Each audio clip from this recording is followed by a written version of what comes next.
Left side daytime running light not working.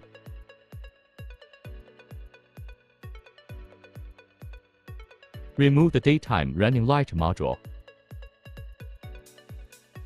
The tube has been burned.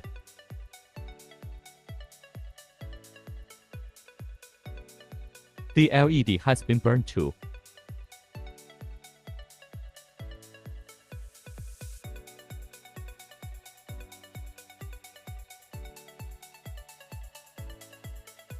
Grounding the end of the tube. Only suitable for tubes that are not severely burned. Remove the original burned out LED.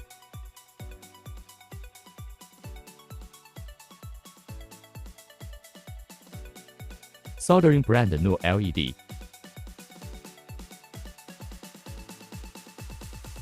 Testing the LEDs. Ensure work properly.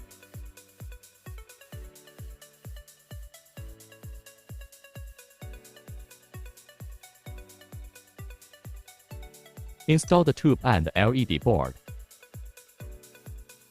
Normal white, perfect.